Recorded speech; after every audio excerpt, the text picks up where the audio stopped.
Olá, hoje estamos recebendo Rubens Marcon.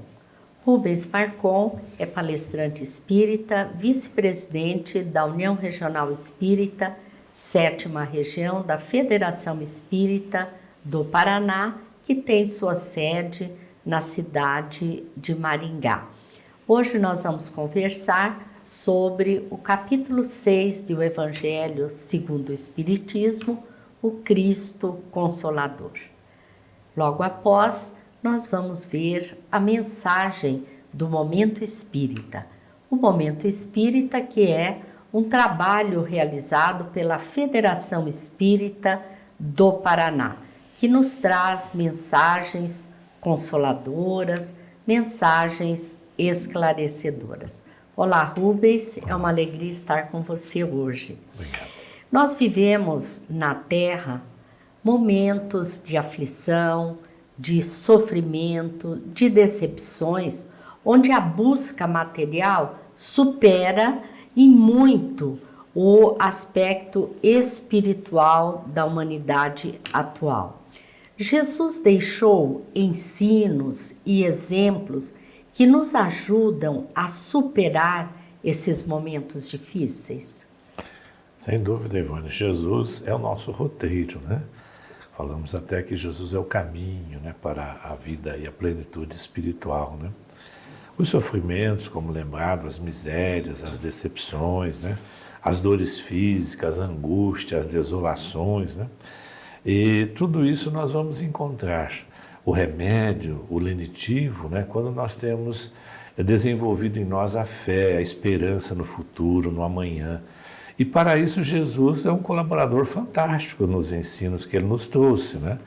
Nós vamos fazer uma referência ao capítulo 11 em São Mateus, né, versículos 28 e 30, quando Jesus nos chama a atenção dizendo: vinde a mim, todos vós, né, que andam em sofrimento e vos achais carregados, e eu vos aliviarei, né? Tomai sobre vós o meu jugo e aprendei de mim, que sou manso e humilde de coração, e achareis descanso para as vossas almas, porque o meu jugo é suave e o meu fardo é leve. Então, nesse contexto, Jesus, né, claro que ele chama para nós o acompanharmos nas suas decisões, nas suas mudanças de comportamento que ele nos ensinou tão bem, a humildade, a tolerância, a paciência, né? Aí as nossas dificuldades vão se tornando mais leves, mais fáceis de serem superadas ao longo das nossas vidas. Desenvolvimento da fé, né? Sem dúvida, é primordial. Mas nós vemos que os vícios atualmente tomaram proporções alarmantes. As sensações, as emoções, os prazeres da matéria têm superado essa busca pelo prazer espiritual, a elevação espiritual, né? Que é permanente em nossa alma. Como fazer para nos protegermos desses vícios? E nos referimos não só aos vícios materiais, né, mas também os vícios de ordem espirituais. Perfeitamente. A vida espiritual, então, nesse campo, ela espera de nós um amadurecimento emocional, né? E renúncias constantes com relação às questões do ter, que é muito vigente na Terra, né? Nós buscamos as conquistas efêmeras, rápidas, né? Então, as ações voltadas para as conquistas materiais de hoje, elas levam sempre a um prazer, a um êxito imediato, né? As coisas que vão acontecer de forma acumulativa, mas que elas são passageiras, não ficam permanentemente adstritas às nossas almas, né? Então, até o Espírito Joana de Anjos, no livro Ilumina-te, faz referências, por exemplo, assim, aos deuses do sexo, né, na atualidade. Até tivemos aí o carnaval recentemente, né? Realmente exibem, diz ela, os dotes eróticos que desenvolve ao longo de processos aí, de cuidados, né? E também ela faz uma referência aos grandes astros dos esportes de massa, que atinge o seu máximo em período curto, com grandiosidades monetárias, mas diz ela que ao mesmo tempo ainda muito jovens, insatisfeitos, né? Aturdido, diz ela, mergulham nas drogas, né? Nas depressões profundas, nos problemas que aí estão, muito vigentes, os casamentos desfeitos e assim por diante. Então, o Espírito Joana de Ângeles nos faz lembrar nessa obra que a busca da felicidade é equivocada nesse contexto, né? Então, ela não está estruturada na moral, conforme você lembrou. E somente, então, a moral vai nos pautar a forças de mudança quando o quesito amor e caridade se fizer presente na nossa vida. E não o amor equivocado, né? Mas o amor universalizado, aquele que Jesus nos mostrou, que é aquele que ama o próximo como a si mesmo. E a caridade é aquela, então, da aceitação e da participação efetiva nas necessidades, na colaboração com o nosso semelhante. Jesus nos promete que a superação dos sofrimentos de hoje dar-nos-á a condição de uma vida espiritual melhor. Por isso que Jesus colocou, vinde a mim todos vós que estáis fatigados e eu vos aliviarei, né? Porque todas essas incompreensões que nós temos da dor, do sofrimento, Allan Kardec coloca uma palavra muito interessante e importantíssima na doutrina espírita, que é as vicissitudes da vida, são os entraves da vida, né? Que na realidade a doutrina espírita vem nos orientar, que são as necessidades que nós temos para superar as nossas limitações, né? Então tudo aquilo que é um entrave, que é uma vicissitude que Allan Kardec coloca, é o que Jesus diz, né? Vinde a mim, ou seja, pegue a conduta que eu demonstrei a vocês, né? E ela será mais fácil de ser superada, né? Então, Jesus, ao demonstrar isso, ele impõe uma condição, que seja, que nós estejamos dentro da lei natural, que é a lei de Deus, nosso Pai.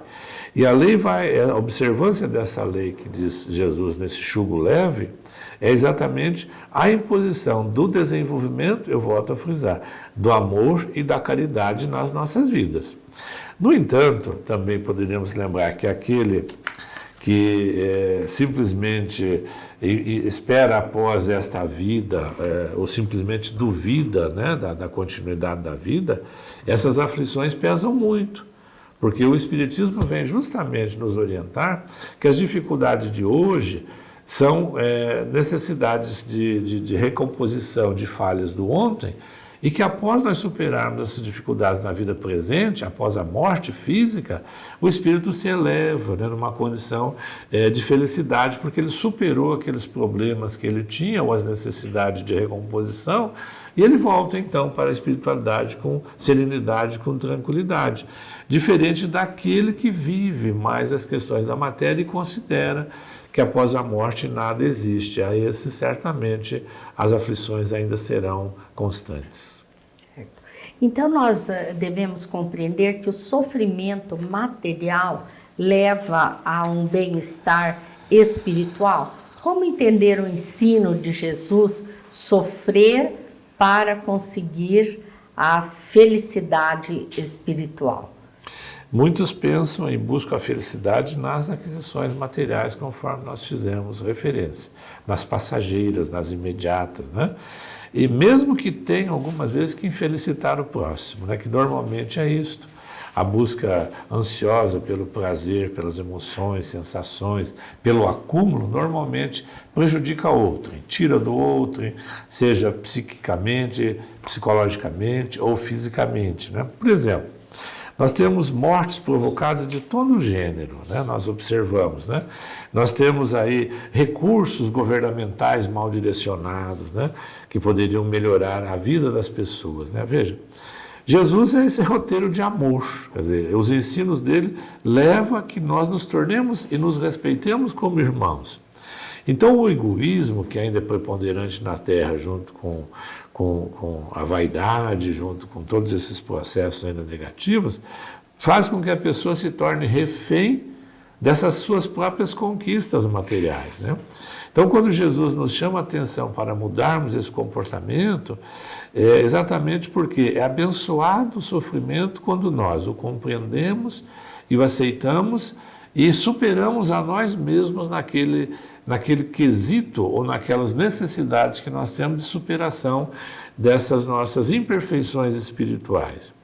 A doutrina espírita nos ajuda muito a entendermos, quando nós estudamos em profundidade o Livro dos Espíritos e as demais obras, esse caminho que nós temos entre a vida material e a vida espiritual, né?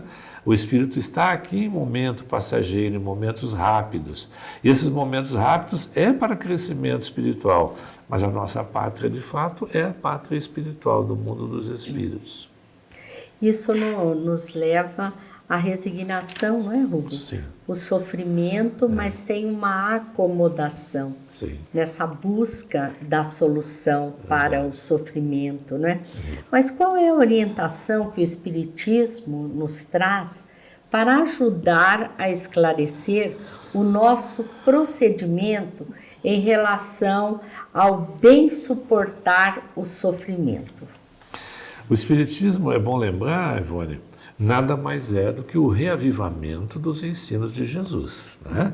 O Espiritismo não tem nenhuma novidade, né? Então, por isso que Jesus é o nosso caminho, né? É o nosso roteiro maior. A doutrina espírita vem, então, aclarar o ensino de Jesus, trazer de forma mais palpáveis aos nossos sentimentos e conhecimentos, né? E nesse contexto, então, a clareza dos ensinos de Jesus vem nos mostrar que nós somos um espírito, então, que reencarnamos na Terra diversas vezes, múltiplas vezes. Por que fazemos isso? Para crescimento espiritual no sentido moral. Mas aí tem uma situação muito peculiar que o Espiritismo explica, que é a lei de causa e efeito. Tudo aquilo que nós causamos em um determinado momento resulta num efeito. Se nós causamos algo de bom dentro do contexto da lei natural, no universo que nos envolve, nós temos uma resposta boa para nós. Se nós ocasionamos atos negativos, ou seja, prejudicamos a outrem ou a nós mesmos, o efeito é negativo, né? E o aprendizado se faz, então, nesse processo reencarnatório, onde nós vemos no nosso planeta muitas pessoas em dor e sofrimento, que é a pauta de hoje.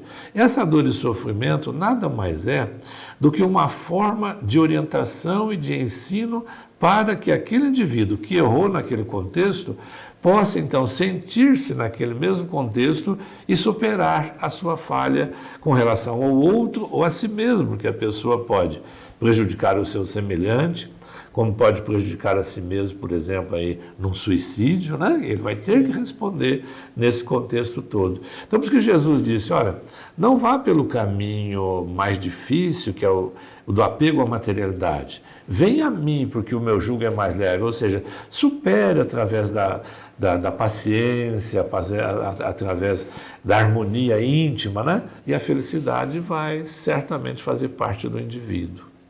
Nós podemos dizer que o sofrimento é um remédio que Deus oferece aos seus filhos doentes? Nós podemos, porque o Espírito Joana de Ângeles, que acredito que a maioria das pessoas conhecem, que é o guia, né, de Divaldo Pereira Franco, mas sem dúvida é um espírito amigo da humanidade, né? Então, nesse livro ilumina, ele diz que o sofrimento é um amigo silencioso, ela diz. Olha que bacana, né? Um amigo silencioso, dentro do silêncio do dia a dia, no nosso íntimo, né? Esse sofrimento, essa dor, vai nos moldando a conquistar valores, diz ela, transcendentes, que produzem, então, uma harmonia íntima e auxiliam na conquista dos altos celestes, diz ela, né? Que a gente vai saindo, então, do tete a tete da materialidade e vamos nos colocando numa posição maior, né? É momento, então, de reflexão, que essa fé vai nos dar a possibilidade de sairmos desse contexto, de elevarmos os nossos espíritos a um patamar mais elevado, né? E nos sentirmos, então, nesses altos celestes onde o sofrimento, essa dor, certamente, sendo compreendida, não é importuna, ela é um valor, um amigo silencioso que nos ajuda, né? E ela coloca mais uma vez aí, Ivone, que Jesus, então, é o exemplo maior. Por isso, né, a lembrança de Jesus sempre, né? Porque ele alterou a história com palavras ensinos maravilhosos, né? E com exemplo, com atos, né? Jesus não foi omisso em nenhum momento, né? Trabalhou continuamente, não enjeitou nenhuma oportunidade de ajudar os seus semelhantes da forma peculiar e característica da época, né? Então Jesus é o roteiro, é o espírito mais elevado que já caminhou pelo solo terreno, né, vindo certamente, amando de Deus nosso Pai, para ser esse guia, esse roteiro para as nossas almas. E o Espiritismo nos ajuda imensamente. Me recordei, inclusive, de uma página do Evangelho que trata do bem e o mal sofrer, né? O que você colocou agora. Como que o Espiritismo ajuda a humanidade a superar as dificuldades que os prendem às coisas materiais, permitindo essa compreensão, o entendimento que motivou as dificuldades, ajuda a elevar o ser espiritualmente. Mais uma vez lembramos Jesus, porque Espiritismo, Jesus, Espiritismo. Né? Jesus exatamente fez isto, sempre elevou o ser, ele nunca criticou, ele nunca condenou ninguém, né? Ajudou e disse, olha, vai e melhore a sua conduta para que não continue igual ou algo ainda pior aconteça, né? O Espiritismo, no mesmo caminho, porque são os ensinos de Jesus, não elimina a dor e o sofrimento das pessoas, mas ajuda eles a se conquistar intimamente. Então, todos aqueles que vêm ao Espiritismo, lembrando que o Espiritismo é o Consolador prometido por Jesus, né? Que vem ao Consolador, né? Vai receber recursos que ele vai automaticamente contextualizar no seu ser, porque os paliativos são aqueles que vêm de fora para dentro, mas a concretude da solução dos nossos problemas, eles são efetuados intimamente, né? Quando nós compreendemos, mudamos os nossos comportamentos, as nossas atitudes, conforme nós lembramos. Vamos diminuindo as nossas ganâncias materiais, as paixões, né? As nossas sensações primárias e vamos nos dedicando mais à harmonia celestial. Ou seja, é quando nós já nos preocupamos menos conosco e preocupamos-nos também muito com o nosso semelhante. Porque se o caminho é o amar o próximo como a si mesmo, que este é o processo maior da caridade, é aí que nós devemos nos pautar.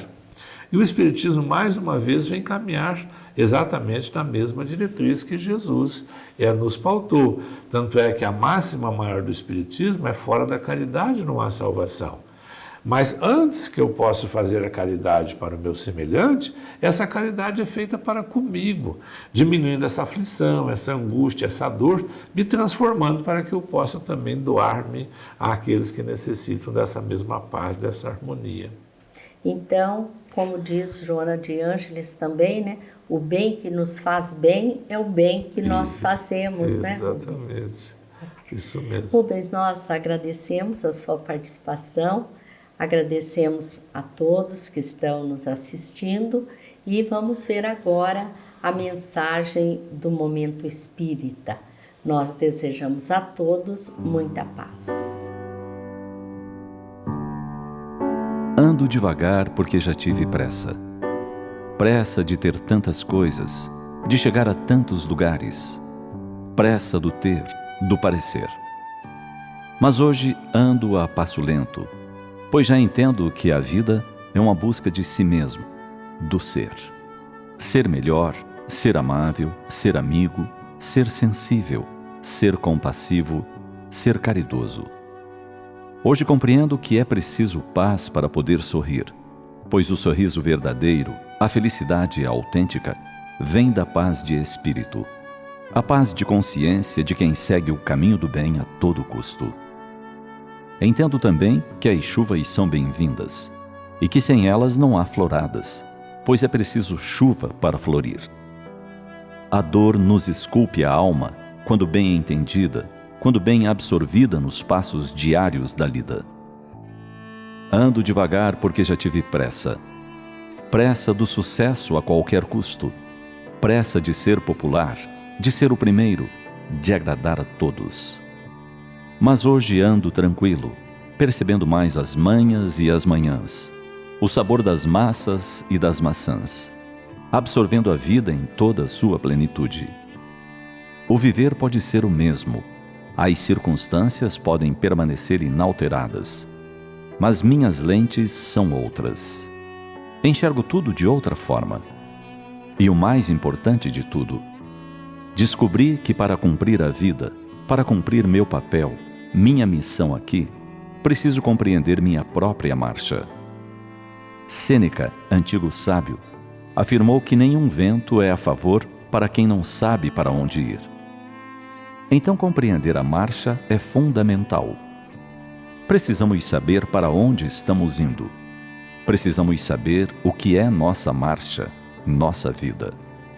Só então posso ir tocando em frente, com simplicidade e devoção, com alegria e coração. Pois todos temos talento, todos carregamos o dom de ser capaz e ser feliz. A felicidade não é para poucos, não. É para todos. E cada um a vai encontrando no seu tempo, no seu momento, da sua forma. Ando devagar porque já tive pressa. Pressa de partir. Já quis desistir de tudo em alguns momentos. Mas hoje ando como que em câmera lenta, com a coragem de quem quer ficar e ver tudo até o fim. Carrego esse sorriso porque já chorei demais. Mas isso não quer dizer que não voltarei a derramar alguma gota dos olhos. Significa apenas que os sorrisos serão a regra, a lágrima, exceção. Ando devagar no passo curto dos meus filhos, pois se resolver andar acelerado, os deixarei para trás. Ando devagar para perceber o sabiá cantador, pois se torno minha vida uma bomba relógio, deixo de perceber a vida que passa ao largo de meus passos. E assim, os sabiás deixam de existir. Ando devagar para ainda conseguir olhar onde piso e não esmagar nada, nem ninguém, com minha desatenção ou deselegância. Ando devagar para pensar um tanto mais antes de agir, para escolher as palavras certas, para digerir uma ideia nova, para escolher um caminho, para silenciar a mim mesmo por alguns instantes. Ando devagar, porque já tive pressa.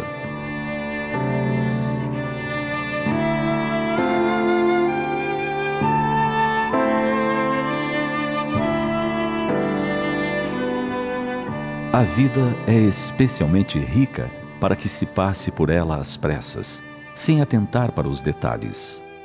O mundo é pleno de belezas para que se o percorra aos saltos, sem nos determos a descobrir as belezas das flores, o segredo das matas, o encanto das fontes. Pensemos nisso.